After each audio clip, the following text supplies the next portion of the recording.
नमस्कार सर्वांना. जय शिवराय, जय शंभूराजे. ह्या व्हिडिओमध्ये तुमच्या सर्वांचं सहर्ष स्वागत. ह्या आहेत वाळलेल्या चपात्या आणि जी वाळलेल्या चपात्यापासून मी बनवणार आहे पोहे आपलं गावठी पद्धतीने. छोटीशी साधी सिंपल रेसिपी. माझी आजी म्हणायची, खाऊन माजायचं पण टाकून माजायचं नाही. म्हणून तोच रूल मी फॉलो करते माझ्या रिॲलिटी जीवनामध्ये. तर असे छोटे छोटे तुकडे करून घेतले, तुम्ही बघितलंच. तिकडं कांदा, टोमॅटो चिरून घेतलं, इकडं फ्लावरसुद्धा चिरून घेतलं थोडं भाजी बनवायसाठी. आणि नंतर मग हे असं भिजवून घ्यायचं, जसं आपण पोहे भिजवतो तसं. पोहे कसं लगेच नितळून काढावं लागतं, ह्याला जरा 2 मिनटं ठेवावं लागतं. मग हे 2 मिनटं भिजत झाल्यानंतर मी म्हणलं आता तुम्हाला ह्याची पुढची प्रोसेस पण दिसणारच आहे व्हिडिओमध्ये. आणि माझं दिवसभरचं शेड्यूल पण तुम्हाला मी ह्या व्हिडिओमधून सांगणार आहे. तर हे व्हिडिओ पूर्ण वॉच करा, तुमच्या लक्षात येईल. मग हे पाणी असं मी नितळून घेतलं. हे आता मऊसूत झालेले आहेत. आता ह्याचे फ्राय करणार. माझ्याकडे काही हिरव्या मिरच्या नव्हत्या, म्हणून मी आपलं लाल तिखट वगैरे साधं सिंपलच बनवणार आहे. त्याला जास्त सामान म्हणजे जास्त मेनू घातले ना, म्हणजे काय जे आपण घालतो ते घातलं ना, मला तसं आवडत नाही. मला जसं आवडतं माझ्या पद्धतीने, तुम्हाला जे काही घालू वाटतं ते तुम्ही घालू शकता. मी जसं आहे तसं, ह्यांच्यात आहे नाही, हे नाही, ते नाही, तर सगळं आहे पण घालू वाटत नाही मला आवडत नाही. आणि मिरची नव्हती म्हणून घातली नाही.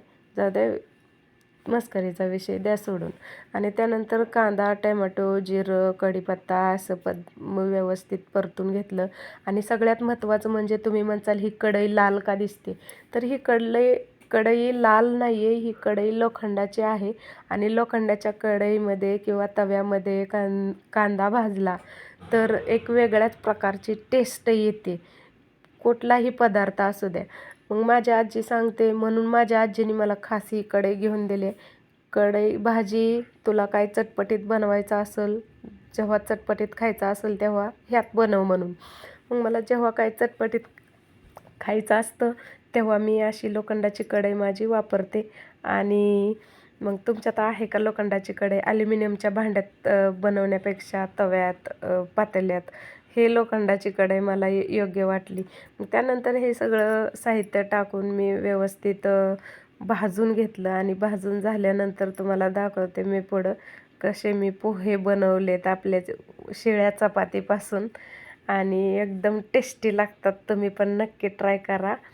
आणि तुम्ही कधी बनवलं आहे का असं? कधी खाल्लं आहे का? बाजरीच्या भाकरी आपण मीठ टाकून बनवतो, त्यानंतर मीठ टाकल्यानंतर त्यामध्ये वाळवायच्या आणि वाळवून नंतर थोडंसं तेल टाकायचं, छोटं छोटं तुकडं करायचं आणि ते परतायचं आणि खायचं. एकदम भारी लागतं. तसंच मी आज चपात्याचं तुकडं बनवलेत पोहे म्हणून. मग इकडं आपले पोहे चपातीचे बनवून झालेले होते. लिंबू पिळून घेतला आणि मस्तपैकी प्लेट तयार केली. आणि तुम्हाला आता मी टेस्ट करून दाखवते. एकदम भारी लागते बघा कशी. तर मग आपण अशा तऱ्हेने बघूया कसला झाले आपल्या चपातीचे पोहे. एकदम भारी टेस्टी लिंबू पिळून वा वा वा वा. आणि आता बघा दुपार झाली आहे आणि मी चाललेली आहे शेतात. एवढं ऊन कडक पडलं आहे. इकडं आहे आपला शर्ट युनिफॉर्म. हा युनिफॉर्म घालायचा आणि जायचं शेतात. आता युनिफॉर्म घातल्यावर तुमची ताई कशी दिसते बघा. युनिफॉर्म घातलेला आहे मी. एवढं उन्हाळा, कडक उन्हाळा डोंगरात भागात. आणि असं आमचा इकडं ऊस जाळलेला आहे आम्ही, म्हणजे ऊस तोडून गेलेला तो पाळा जाळलेला आहे. आणि ऊन तर भयंकर लागते. एवढं ऊन लागते काय सांगू नका. आता आले मी शेतात. मुरघास बनवायचा आहे ना आपल्याला, त्यामुळे इकडचं मुरघास बनवलेलं आहे. आणि थोडंसं राहिले तिकडच्या साईडला. आणि त्या लिंबाखाली ते पांढरं पांढरं दिसते, त्यात गव्हाच्या कुड्या वेचून ठेवल्यात आम्ही. इकडं आहे आपलं मुरघासचं ट्रॅक्टर आणून ठेवलं आहे. इकडं शेणनेट आहे आणि इथं पत्रा एका साईडचा पडला आहे, तो आता जॉईंट करावा लागेल. तोपर्यंत जाऊन बसते सावलीला. आणि तुम्ही म्हणता एवढंच आहे का? एवढं नाही आहे बाबांनो, भरपूर आहे हे एवढं. आणि इकडची साईडची तुम्हाला मका दाखवते. लय डेंजर काम आहे. उन्हातान्हात अशी कामं करावं लागतात. कोणाचं पीक काम न रॉयल शेतकरी म्हणून घेण्याचं सोपं नसते बाबांनो. हो का, हे असं आहे. एवढं प्लॉट आहे. याचं पण बनवायचं आहे मुरघास. आता दाजी आले. दाजींचं चालू आहे पत्र लावायचं. आणि त्यानंतर कधी संध्याकाळ झाली समजलंच नाही काम करत करत. आता रात्रीचे 12:30 वाजलेत आणि आम्ही हो काही अंधार दिसतोय का तुम्हाला. आणि इकडच्या साईडला बघा दाजी ट्रॅक्टर चालवत आहेत सावकाश सावकाश, कारण घसारटीनं वगैरे घसरल आणि फुल ट्रॅक्टर भरला आहे त्यामुळं सावकाश न्यावं लागतं. तर माझा व्हिडिओ कसा वाटला सांगा.